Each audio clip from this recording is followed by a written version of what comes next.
after causing complete chaos across the heavens, stealing an immortality potion, and defeating the strongest warriors in the Jade Emperor's court. The Monkey King had finally been captured and placed in a blazing hot prison cell. But rather than roasting him to a crisp, the sweltering cage had only made him stronger. Now he was free once again and ready for another fight. In desperation, the Jade Emperor called on the only being more powerful than himself, the supreme power in all the heavens, the Buddha himself. Even when facing this almighty opponent, Sun Wukong wasn't about to back down or be humble. He started bragging about his many talents and demanded the emperor's crown. Smiling calmly, the Buddha declared he would grant that wish, if Sun Wukong could do a somersault out of his palm. The Monkey King happily pranced onto the Buddha's hand and shot into the air, landing in a far-off place where 5 pink pillars seemed to mark the very edge of the heavens. Cackling with pure glee, Sun Wukong proudly marked his territory, making his mark on the world. Returning to the Buddha, he confidently demanded his new title, but he was suddenly distracted by a familiar odor.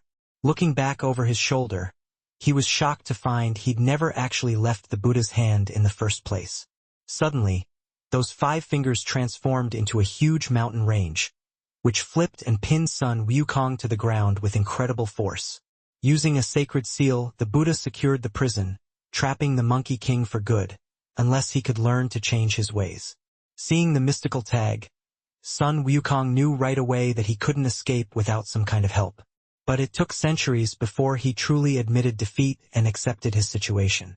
After a long 500 years of imprisonment, he'd grown increasingly desperate, finally vowing to mend his ways and turn over a new leaf. So when the Bodhisattva Guanyin happened by his prison while on a sacred journey, he promised to pursue enlightenment and become a better person if she would end his torment and set him free. The goddess of compassion was naturally skeptical of Sun Wukong's sudden change of heart, but decided to give him an opportunity to prove himself and his newfound commitment. At that time, the goddess was overseeing another sacred quest, pursued by a righteous monk named Tripitaka. He had bravely set out to retrieve scriptures from the West, but the path was too long and far too dangerous to travel completely alone. So Guanyin promised to arrange Sun Wukong's freedom from his prison if he would agree to serve as the monk's faithful disciple and protector. The Monkey King agreed without even a moment's hesitation, and Guanyin then directed Tripitaka to his mountain prison to retrieve him. After waiting for what felt like forever, centuries even, Sun Wukong was finally free, but he knew deep down that he had to be on his best behavior this time. While the pair walked peacefully together at first, they were very quickly accosted by fearsome bandits, and Sun Wukong's old habits and instincts bubbled right back up to the surface. Tripitaka scolded the Monkey King for his violent outburst, but this only enraged him and made him even angrier. Being good and virtuous was far more boring than he had originally imagined, so he swiftly abandoned his companion and went off on his own. Unable to continue his sacred journey alone, Tripitaka sat down completely dejected, until a strange and mysterious woman approached him out of nowhere. She kindly gave him a sumptuous silk shirt and a cap that hid a band of gold, along with a mysterious spell to recite. It was only when she vanished into thin air that Tripitaka recognized her as his holy patron, Guanyin. Meanwhile, Sun Wukong was having some very serious second thoughts about his impulsive decision. He'd sought refuge in the Dragon King's lair, where he discussed his troubles and inner turmoil over a cup of tea. But the Dragon King only scoffed and made fun of his guest's wounded pride and fragile ego.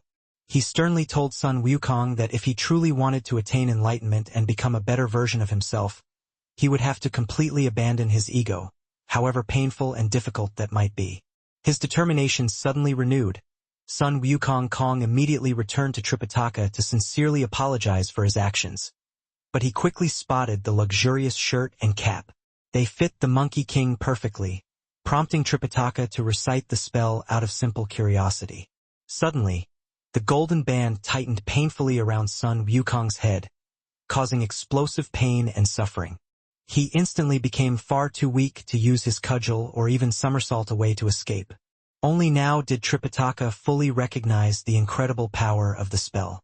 Until Sun Wukong could truly control himself and his impulses, Guanyin had given Tripitaka control over the Monkey King. Both parties were understandably uneasy about this brand new arrangement and dynamic, but they both ultimately agreed that it was for the greater good of their sacred mission to retrieve the scriptures. Finally, the Monkey King was ready for his greatest challenge yet, an epic journey to the west, and, just perhaps, to his ultimate redemption.